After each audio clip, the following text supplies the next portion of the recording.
82년생도 희망퇴직에 들어갔다라고 합니다. 5대 은행이 올해만 해도 2,400명이 짐을 쌌다라고 하는데요. 1982년생 40대 초반인 나이에도 퇴직을 걱정해야 되는 시대가 되어버렸습니다. 100세 시대, 120세까지 산다라고 하는데 고작 40대 초반에 희망퇴직을 하고 나오면 뭘 할 수 있을까요? 적어도 그 다음을 준비할 뭔가가 필요할 텐데 물론 일각에서는 그래도 은행을 다니다가 희망퇴직하면 퇴직금을 되게 많이 챙겨주니까 그래도 혜택 받은 사람들 아니냐 이렇게도 얘기합니다. 맞는 얘기이기도 합니다. 하지만 금액을 퇴직금, 위로금을 많이 받고 적게 받고를 얘기하고 싶은 게 아니라 저렇게 젊은 나이에도 희망퇴직 대상자가 된다라는 이야기를 그 현실을 좀 얘기해 볼까 합니다.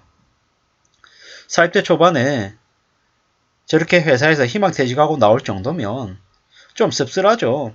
아둥바둥거리고 정말 공부 열심히 해가지고 회사에 들어갔는데 취직을 했는데 고작 40대 초반에 저렇게 내몰리면 이게 뭔가 싶은 거죠. 뭐가 잘못해도 한참 잘못된 게 아닌가 라는 생각들이 듭니다. 물론 저는 지금도 직장인의 신분을 유지하고 있기 때문에 참 창피하기도 하고 부끄럽기도 하고 다른 한편으로는 다행이라는 생각도 합니다. 마음 같아서는 언제든지 뛰쳐나가고 싶고 언제든지 뭔가를 해보고 싶지만 경제적으로 지금은 그럴 수 있는 여건들이 못 되기도 하고 주변 상황도 많이 녹록지 않다라는 걸 잘 알고 있습니다. 앞으로 어떻게 살아야 되지? 어떤 마음으로 지내야 되지? 라는 고민들도 매일같이 들고요. 새벽같이 눈을 떠도 어떻게 지내야 되지라는 물음을 제 자신에게 하면 사실 명쾌하게 답을 못할 정도로 겁이 나죠. 어떻게 살아야 될까? 앞이 깜깜하고 답답한데 저는 이제 지금 말고 예전에 자영업을 회사를 다니면서 몇 차례 해본 기억이 있습니다. 다 말아먹었죠. 쉽지 않더라고요. 많이 빡세더라고요. 그 당시에 제가 월급을 170만원, 180만원 받을 때 한때는 월에 600이 들어오고 800이 들어오니까 돈이 좀 쉽게 벌리는 줄 알았죠. 그렇지 않다라는 걸 아는 데는 그리 시간이 오래 걸리지 않더라고요. 왜 좀 그렇게 그랬을까? 젊었을 때, 좀 20대, 30대 초반이었을 때 좀 정신을 좀 빨리 차렸더라면 괜찮았을 텐데 이런 후회들도 사실합니다. 근데 지나고 난 다음에 아는 거지 그 당시에는 잘 모르더라고요. 저도 그랬고요. 이제서야 좀 정신을 좀 차렸는데 앞으로 얼마나 더 할 수 있을까라는 생각을 해보면 걱정이 앞섭니다. 좀 더 현실적으로 삶을 살아내야 되는데 쉽지 않더라는 거죠. 퇴직금 놀면 금방 없어지더라. 모으는 건 어려워도 쓰는 건 모래성처럼 무너지듯이 쓰게 된다. 41살이면 41살이면 체면 차리지 말고 닥치는 대로 일을 해라. 이렇게 얘기합니다. 고작 82년생이 기업에서 퇴직 라인이라고 하니 좀 씁쓸하죠. 참 사는 게 쉽지 않다라는 겁니다. 남자는 결혼한 순간 인생 나락으로 간다. 이런 얘기들도 있고요. 4억씩 5억씩 퇴직금 받으면 나도 퇴직하겠다라는 말도 있습니다. 82년생 곧 90년대생의 퇴직 러시도 이어질 것 같다. 젊음은 순간이다.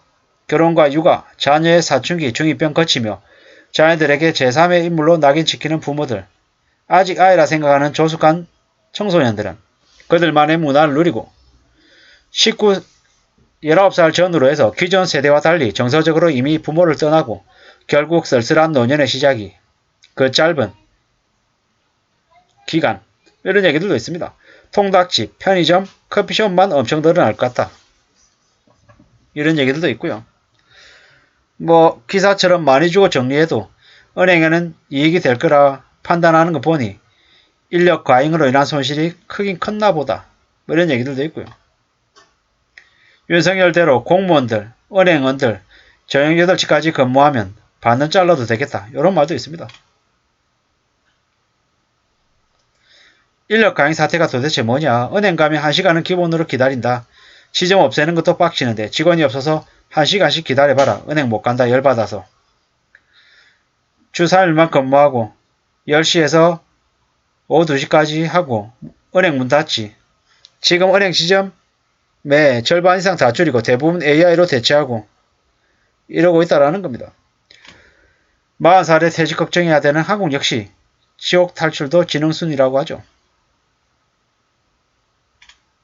참 충격이죠. 참 충격입니다.